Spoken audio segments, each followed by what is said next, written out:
bonjour, bienvenue à episode 1, 2, 3, 4 of the Marvellous podcast. Yet again with me, Thomas Gray, and my temporary co-host, until we find someone better, my brother Edward Gray. Edward, say hello. Hello. Should we start do a thing where you say with me, Tom Gray, and then I go, and it cuts to me, and I go, and me, Ed Gray, and like we make that really slick. Okay. Hello, my No, name... not necessarily now. We can do it now if you want. Let's do it now. Go on. Hello. Well, I'm not restarting. I'm just they'll show all this and okay, fine. Yeah, but just so they know that you're in. Yeah, sure. Hello and welcome to the Throne Podcast with me, Thomas Gray, and me, Edward Gray. I hope you've noticed how slick that was. I've had a bit of a bad few days. Not bad in the sense of Yeah, your energy's low. It's really you need low. to raise the energy. It will raise. We'll get through it. But unfortunately, do you know why it's low? Eczema. Yep, eczema's come back like a mother trucker. I've also got a spot on my back. Do you want to... Sorry, go on. Talk about your spot on your back. Well, it's been there for a month, and it started to exude lime green pus. And our mum is a nurse, and she's the sort of woman you can walk in with your arm hanging off, and she'll just roll her eyes. And I did show her this, and she went a bit serious, and she was like, "Yeah, really? Yeah." She's like, "Yeah, you should go to the doctor for that because it could track." Do you know what tracking means? No. It means the boil goes inside you. Oh. So I'm worried about. How'd you get this? Well, I was also watching House of Dragon, and in episode 1, Paddy Constantine, who plays the king in it, he's got this sort of this thing on his back that is exactly like mine that doesn't heal, and then it goes forward in time, and he's this decrepit thing. He's got sort of leprosy, and he has to wear like a mask, like Baldwin in Kingdom of Heaven. So I don't want that to happen. I'm super hypochondriac anyway.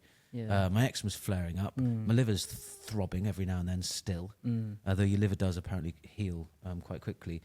So not feeling great about that. And then on Saturday you pulled out of the walk, so I went on a walk on my own. I'm doing everything on my own at the minute.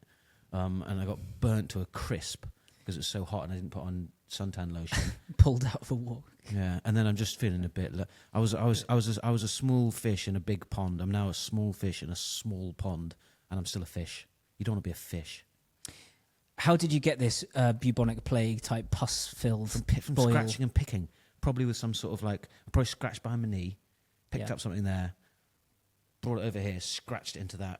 If you had to, for people at home who don't have eczema, have never had eczema, how would you explain your daily struggle? It's literally being uncomfortable in your own skin. It's like having all these tiny little demons under your skin just going like this under the surface, with feather dusters, and then you scratch it, and then it just makes the skin get a bit thicker, and then it develops something that means that your skin requires scratching. I mean, even now, as I say the word scratching, I just want to rip apart these parts. Anyway, so that's why I'm a little bit low. I'll pick. Your job is to pick up. I'm gonna pick you up. I mean, Tom is actually running this episode, so I did the first 3. I kind of had an agenda. Now Tom is doing it, and it just happens to coincide with him being low on energy. So we're going to need to all kind of get together here and raise your levels. Moreover, I was injected with air yesterday. My brother takes Manjaro or Wegovy or whatever they're called, and he's like, "Hey, do you want to just try the last little bit?" And I was like, "Yeah, go on then." So 3 days not eating, so I could be buff. And he did it, and then he's like, "Oh, I hope I didn't inject air into you." Doesn't it kill you? Yes, exactly. It does. It kills you. So I, of course, once again being so hypochondriac, I don't know how you say that, thought I was going to die. And then I woke up today feeling sick. Deflated. And not hungry. You're very deflated today, so you can't have been injected with air. Yeah. And then also, just a question to start with. Can men get broody? Means that you sure, yeah, I know what it means. Yeah, surely. You're broody, are you? Wait, what does broody mean? You want children? You want children, yeah. Yeah. What did you worry it meant for a second? Well, I don't know. You really want sex? No. Oh. There's a feminine sort of implication to that word, isn't there? But I just like a little me just to, Well, a lot of people in the world think men can get pregnant now. So he can inherit all my wealth and land and possessions. Nice. What would he inherit? A broken iPad and some headphones. A broken iPad. I gave you some headphones today. You just gave me. You bought me that hoodie. I did buy you that hoodie. Yeah. I'll probably, I'll leave that to all my children to divide up. Nice. And then, do I own any land? No. I once contemplated buying a star. You can do that. Yep. Or an acre on the moon, sort of thing. Or an acre you used on the to moon. do that. Yeah. But no, couldn't even afford that.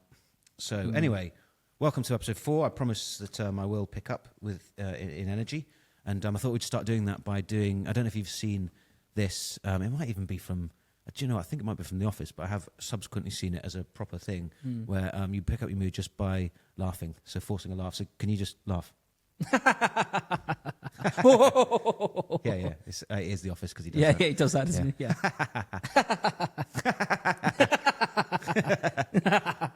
Doesn't work. You sound evil. Doesn't work, no. Yeah, excuse I do. All right, evil. well, I'm going to start just with a song that I wrote, if you don't mind me just doing that. Sure. Okay, it's the Scottish National Anthem. Okay. Oh, flounderers of Scotland, when will we see a goal again?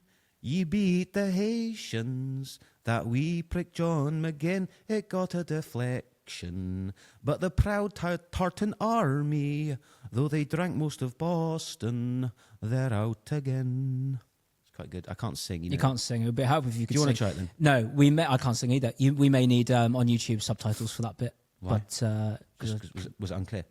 Because it was just didn't understand half the words. Oh, flounderers of Scotland, when will we see a goal again? Yeah. You beat the Haitians, that wee prick John McGinn. Yeah. He's not a prick, it's just that wee bit Hill and Glen sort of works. Yeah. It got a deflection, that's not a good line. But the proud Tartan army, they drank most of Boston, but they're out again. Did you see that was it the mayor of Boston or the city of Boston wrote them a letter saying thank you for being such I mean, that's what the World Cup's all about, isn't it? As long as that happened, then they should be pleased. Not. And then just something else. I was reading about Panama because we were supposed to do this episode before the Panama game, but for reasons we won't go into, that didn't happen. The Panamanians. Yep. And I did a little bit of research, and I discovered something called the Darien Scheme, which was an attempt by the Scottish to basically take over Panama. Darien Scheme. The Darien Scheme. Now, the Scots always go on about us and the English. You know, they're such. They came and they try and take over the whole world. It was all the English. We had nothing to do with it. Listen to this. Backed largely by investors from Scotland, it was a total disaster. They attempted to make New Caledonia, so New Scotland. Backed by 20% of all money circulating in Scotland, its failure left the entire Scottish lowlands in financial ruin, which was an important factor in weakening resistance to the Act of the Union in 1707. So, who's the late Nicola Sturgeon? Yeah. It was your own failure to provide for your own people that led to you joining us in Great Britain or whatever it is. We didn't force this on you. You suddenly ran out of money. You're like, cool, we'll join with you. So I'm not anti-Scottish, but I just got a little bit anti-Scottish. Yeah. Because it was another before they go on and on and on, and every tournament they're crap. Yeah.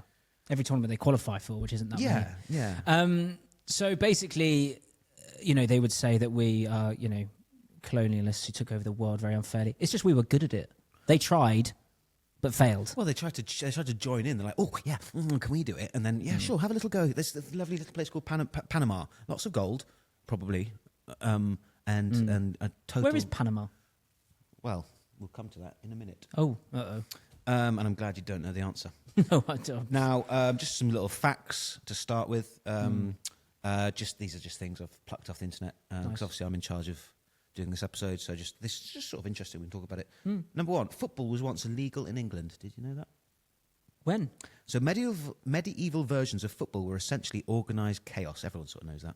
Entire villages would play against each other with few rules, often causing injuries and property damage. Yeah, Edward II banned football in 1314 because it distracted men from practising archery, which was considered more useful for warfare. It has been a distraction ever since.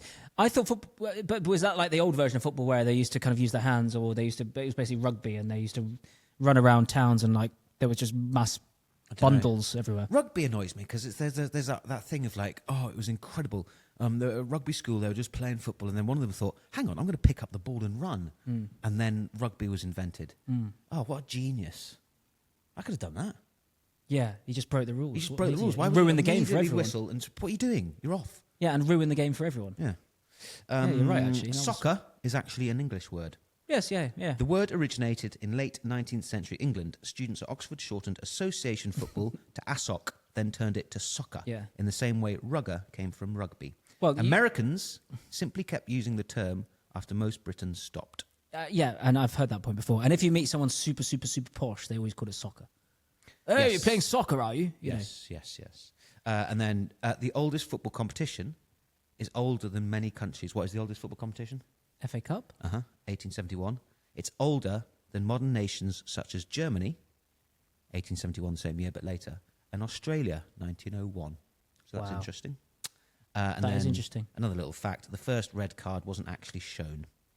And the system was inspired by traffic lights. What do you mean it wasn't shown? So red and yellow cards were introduced after confusion at the 1966 World Cup, when players speaking different languages didn't realise they'd been cautioned. The system was inspired by traffic lights. Yet cards were initially recorded by referees rather than physically displayed as they are today. What would a green card be? I suppose a green card is, you did nothing wrong, keep going. Yeah, or... Yellow is, red is, get off. But then a green card would have to persistently sort of be held up when no other cards were being shown. Well, obviously they probably didn't show the green card. Yeah, I don't think that would be wise. That's a thing. And then just a silly little thing here. How many players can you name? This is pun based. Past and present that you'd find at a barbecue. Burnt ass. Suppose so. Yeah. I was set on fire at a barbecue. We've been through that. Listen to the previous episode if you are interested in that. Let's think. Burger, sausage, pork. Oh, you've said one. Pork. No. Burger. Sausage. No. But Burger. Burger. Patrick Burger. Oh, Patrick Burger, Patrick Burger for Liverpool. Oh, yeah. What do you use in a barbecue? Andy Cole. Correct. Not use Cole. And then this is my favourite one. He played for Derby in about 1997, 98. He's a long-legged striker. One chop. Correct. Paolo one chop. Pretty good, right? And then I prefer two chops. Some other ones that are a bit silly. Kevin De Bruyne. No, what? That's not a player. De Bruyne. Right. Erling Hollandaise sauce. You don't have brownies at a barbecue. Harry Kale. Mo salad. That's a rubbish barbecue. It is, yeah. They're also not very good. All right. I think in our last episode, we sort of faced off with each other and decided to have a quiz based on some sort of history. Did you respond to that? Have you prepared any I've prepared 5 questions for you. I've prepared 5 questions for you. Crikey. Okay, well, I've got 5 history questions for you. Do you want me to do 5 and then you do 5, or do you want to do 1, then I do 1, then you do 1, then I do 1? You do 5 and I'll do 5. I just want to just lighten the mood a little bit as well here, because you're just a bit dour, you just need to raise it.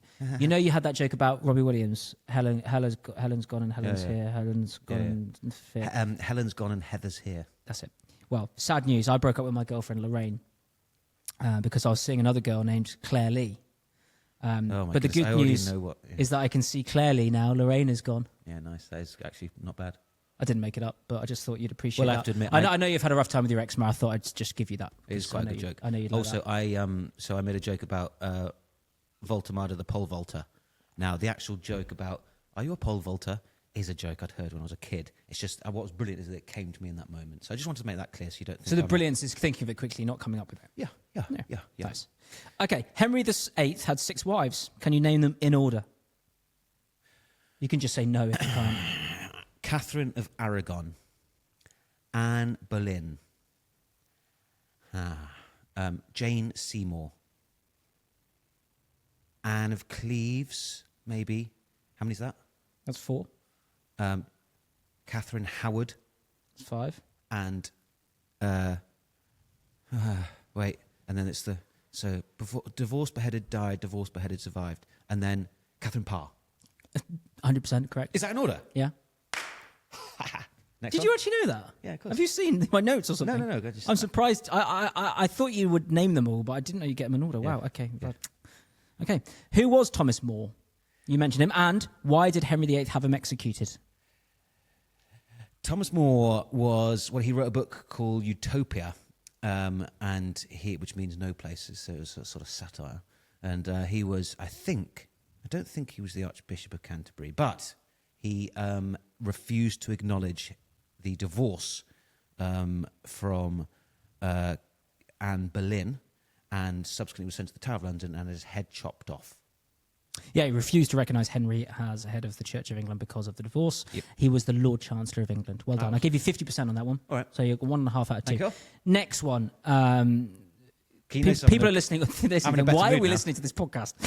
Question 3, we'll go quick. Yeah. Which English king was killed at the Battle of Bosworth Field in 1485? Richard the third? No, wait. Hang on. It was before Henry the... Dad's watching. Yeah, it was before Henry the Seventh, because he won, and he beat William, Harry, Steve, Harry, Dick, John, Edward, 4, 5, 6, and who? Edward, 4, 5, Dick the Bad, Harry's... Yeah, Richard III. Correct. Number 4, what caused the English Civil War and who won? The King or Parliament? Well, the Parliament, because Charles I had his head cut off. It was Oliver Cromwell and his army, what were they called? The New Model Army or whatever. And it was to do with the issue around the divine right of kings, which the parliamentarians refused to acknowledge. And they weren't being called to Parliament very often. So they were annoyed about that. Yep. Next, who was the first Norman King of England and what happened in 1066? The first Norman King of England was obviously William I, Duke of Normandy. And in 1066, he won the Battle of Hastings against Harold Godwinson, who just ran down the country after just beating Harold Hardrada, which put an end to the Viking Age. There we go. Right, so we've got through that. Everyone who's listening, thank you. That was just for Tom's little ego trip there. Yeah, we had to get that. You were a bit annoyed that I got that. I'm a bit annoyed because now you've written questions. That was your specialist subject, and now I know that you are going to have written questions that I'm going to have no idea. You're going to make me look like an idiot. Rome is my specialist. You are going to make me look like an idiot. Okay, mine are about the teams that we've faced so far. Okay. What famous waterway connects the Atlantic and Pacific Oceans through Panama? The Suez Canal. Think, man. The Panama Canal. Correct. Oh, yeah. What is the capital city of Panama? Panama City. Oh, yeah, well done. Which famous work by Joseph Conrad was set in the Congo? If you get this, I'll be impressed, but you will have heard of it. Joseph Conrad was set in the Congo. About going down a river and seeing all this. Oh, my goodness. Explain the picture to me.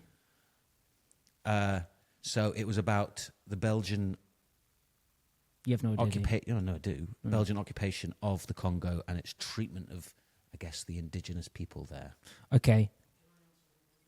George is allowed to answer if... Yeah, go on, I don't know. Heart of Darkness is correct, George. Well done.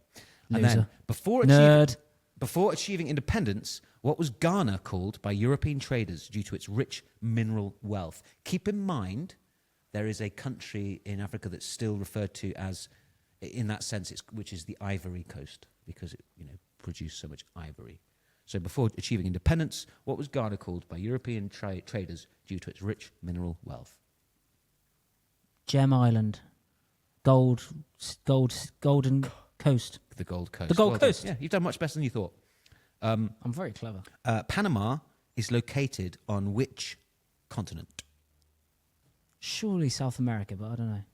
Well, it's North America, apparently. Oh. But it's specifically the southern part of Central America. South America. I was basically right. You did much better than I actually thought you would. I was basically correct. So that's done. Yep. I've got absolutely nothing else planned. Oh yes, hang on 1 second. I've got a rousing speech that I would like to deliver to the England players, because I'm sure some of them will be watching. Well, you do that in a minute, and then we've got some comments and questions from listeners that have been sent in. Why don't you do that first, and then I'll not all of which are actually that interesting or good, but yeah. Okay, well, I mean, let me just pull them up. So we did put out a post, and by the way, if you're listening to this, please do go onto our Instagram and ask a question under the post. You'll see it. It asks for questions. Anyway, here's what's come in. So we have the other James Ward said, the incorrect pronunciation of lackadaisical during post-match interviews is rife in the footballing world. I think it means lackadaisical, like I said, is wrong, but it's lackadaisical, I think, technically. Lackadaisical. Yeah, but does he mean that they're using it in the wrong... They're pronouncing it wrong. They're pronouncing it wrong. Yeah. Perhaps you could come up with the top 10, we're not going to do that, but was cliche, wrongly pronounced or used words for the podcast. Probably something we should have... Ian Wright said one the other day on telly, he said... he always says, in respects of, Ian Wright. In respects of, yeah, and he also Every other says... word he says that. What did he say? Oh, that's so annoying. He said something, I'm not going to be able to think of it, so I'm not going to be able to do this. There's tons of them, but they're difficult to come up with. We'll think about that and give our answers in the next one. Yeah, we'll do that next episode. Yeah, that's a good one. Matty Zuttel said, what's your favourite breakfast condiment? Condiment? Yeah. Milk on cereal. Yeah. Oh, no, I see. Well, at the moment, I wake up and I have all those pills over you, and then eggs with just a hot sauce. What sort of hot sauce? The Bukayo Saka one hot with a sauce? dragon on the front. Right. Yeah.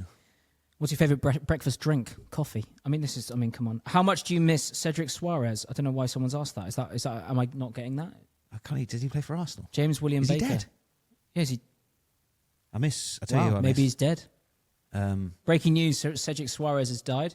no, I don't think he is. what's he called? Who plays for Tiote? Czech Tiote. Rest in peace. He's dead. I know. Should we do a dead 11? Mark Vivian Foe, Czech Tiote. Atsu left wing. He's dead. Oh gosh, yeah. Is John Fashion's brother. John Fashion's brother. The keeper who was Manninger. Oh yeah, Alex Manninger. He died recently. He's in goal. Christian Eriksen on the bench just in case. Puskas up front. Bobby Charlton in midfield. Yeah, it's a silly game. Yeah, Bobby Moore. Okay. Do you think Robert Huth or Phil Bardsley would be better on a stag do? I have no idea. I probably won't be going on a stag do for quite a few years. Because I'm at an age where all my friends are married, so the next one will either be mine or I just won't go on one, or it'll be a nephew or something like that, one of your kids. Also, I just, can't drink, can I? So, wow, stag do. What's a good sober stag do? Laser Quest? I'd do that. Laser Quest. There's a massive church I drove past on the way here that was Laser Quest. A massive what? Church, like an old church building, but now is Laser Quest. Paintball. That's a business idea. I'd buy an old building and just turn it into a massive paintball. And you can abseil into the... So this is my idea. You abseil down, and then the glass is like that glass that you can... It's TV glass. You smash it on your head and it's fine. And you can abseil and then just... Psh, and then... I'd love that. But what, every time you have to replace the glass and do it again? That way. Yeah. I think the idea of paintball is amazing. But I've been twice, and they were awful. You had to wear these goggles that steamed up immediately so you couldn't see. Yeah. And it really hurts, so I'm constantly on edge. Yeah. And I remember just sort of cowering in a corner for sort of 45 minutes, couldn't see, like it was hot, being shot. Well, the problem is I panic, so I go out there and I just... and then run out. And then I can't afford to get any more of the things. No. And then also when you get hit, you have to go, I'm hit, and you hold up your gun, and the people I play with, they don't respect that rule, so it's ping, pong, yeah, ping, neither pong. would you. No, of course not. No. Yeah. Get him! Yeah, but I do like it, though. Yeah. I don't think I'd like real war. Anyway. As much. No. I used to say as a kid, I was like, I wish I could go to war, but as long as I didn't die or all my friends died, I'd love it, which I don't think that's an option, really, is it? I don't think so, no. We have some fan mail as well. Oh, yeah. So you would have noticed if you're listening on audio, that there's a little link that says send us some fan mail or get in touch or something. And you can, from there, click it, send us a text or a voice note. And Matty Zattel has sent us a voice note. So we may as well listen. Are you looking forward to this? Well, I mean, if it is what happened is we've had one voice note, so if you need to play it. So I feel like I have to play it. Okay, all right. Is it long? Oh, we'll probably cut it off halfway. Hello, avid listener of the Marvellous Throw-In podcast here, including the original iteration and the Shinpad Chronicles. I've had an idea for a stag do. It's called the Melee, and it's basically you and your pals try and drink 1,000 beers. Turn off. Thank you, mate. Has he not listened to the first episode? Seems like you're not an avid listener at all. But thanks very much. We do appreciate you. It goes on for another minute. Shinpad Chronicles. Melee is What's 1,000, so 1,000 beers. He does go on to say, Tom will know that a melee means 1,000. In Italian, yeah. Go on. It does say that, actually. Yeah. Shinpad Chronicles, what's that? So the Shinpad Chronicles was something that I spent about 6 years working on in the background, and felt really good about it, but then sent about 4 copies to some pretty established comic friends who just didn't reply.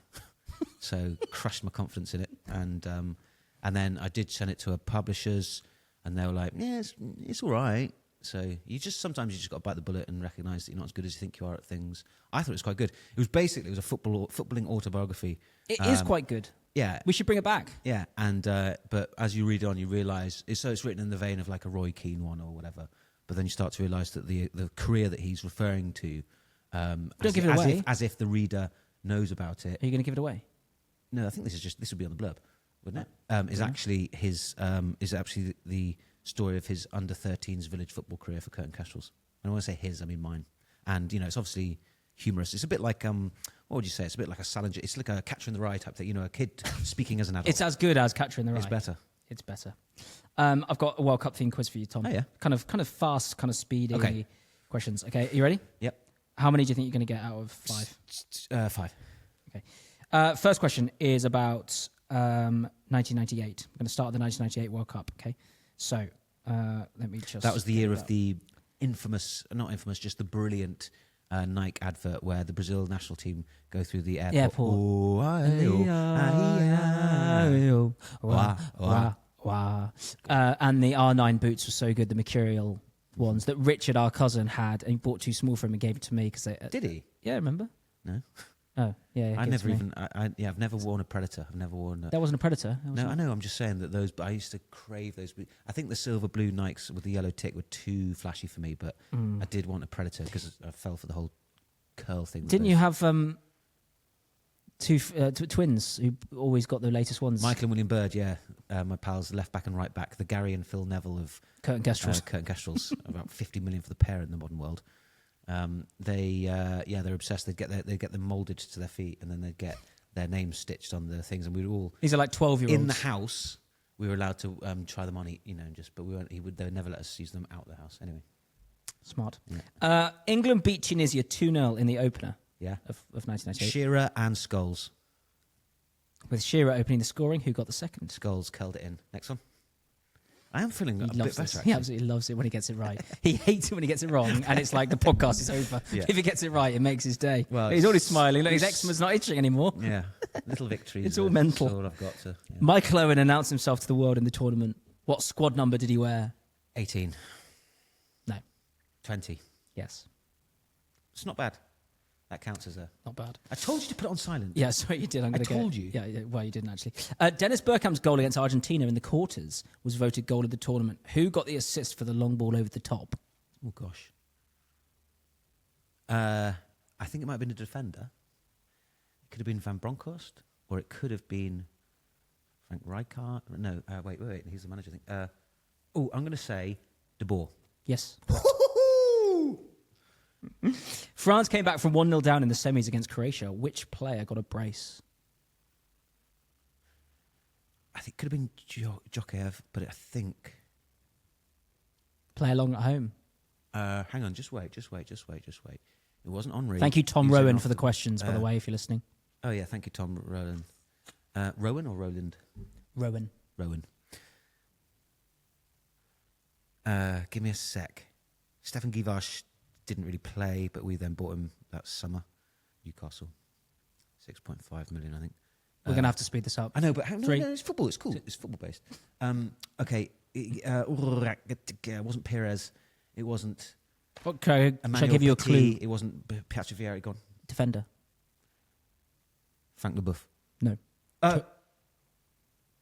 You're trying to look at the shape that my mouth was about to make. Yeah, okay, go on. Who is it? Thuram.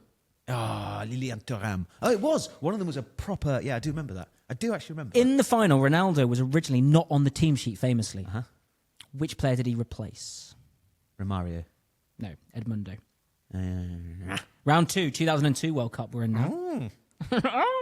Argentina midfielder Aldo Ducher broke Beckham's metatarsal pre-tournament in the Champions League game. Which team was he playing for? Are you kidding? Did that just ring again? Turn it on silent. It is on silent. Can you hear my phone ringing?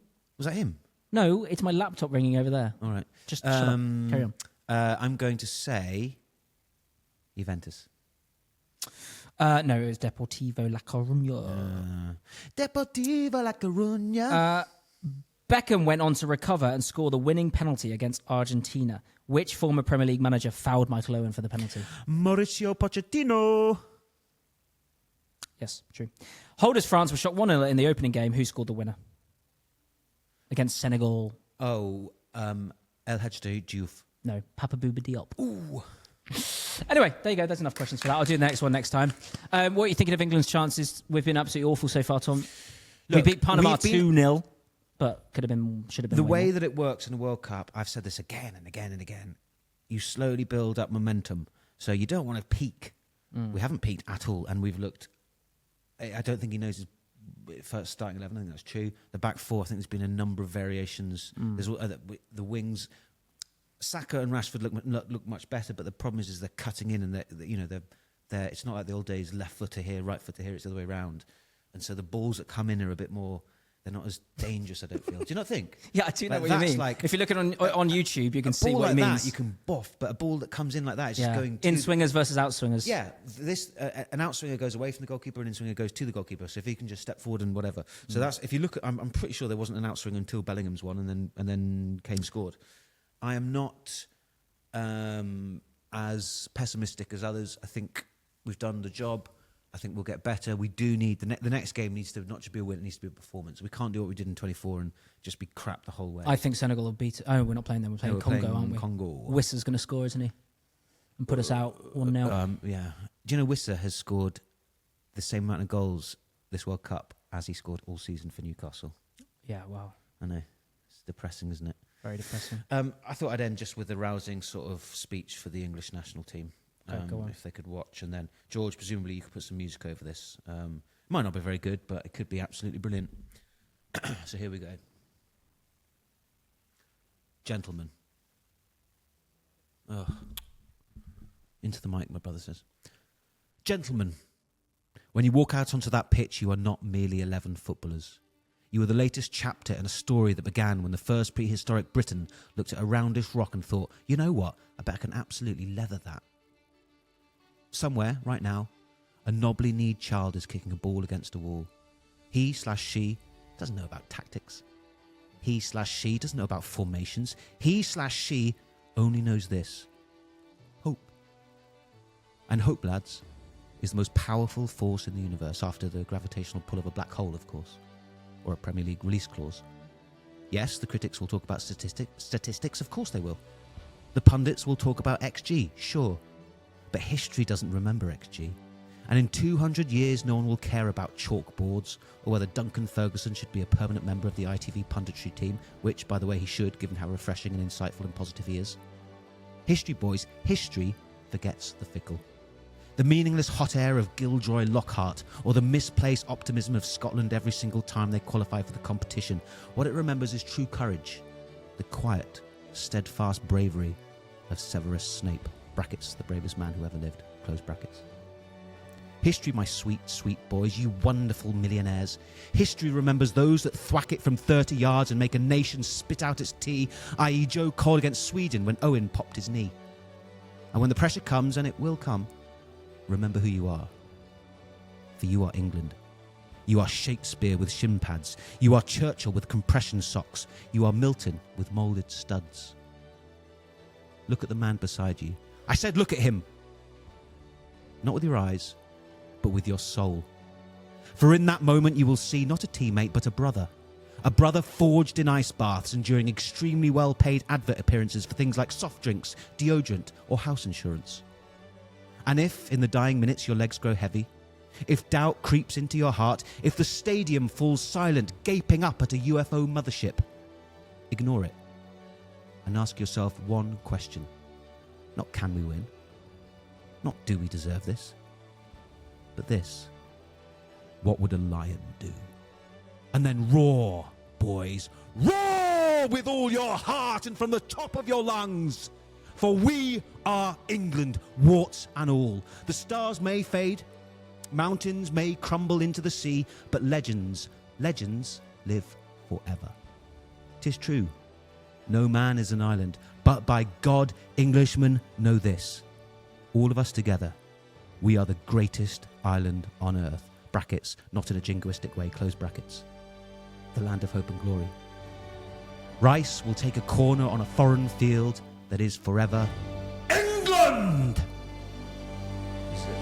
So is that good? Trying to be sort of, who's the Welsh actor who did it, Michael That's the Sheen? inspiration. It was the Welsh actor, Michael Sheen. Yeah. Very good. How many Harry Potter references were there? Two. Two. Yeah, Okay. two. Very good. That was good, that. Yeah. Is that what you do at half-time to England? Sort of to try and rise them? Every game. Same, So same these, speech. these professionals come in, would you just keep doing the same poem or would you come up with different ones? Probably the same one. Might work. Thanks for listening. Hopefully you'll be able to join us again next time and haven't been put off by anything in this podcast. Well, your energies will be his eczema. If anyone's got any like magic cures for eczema, it'd be great. It would. Anything about eczema tips?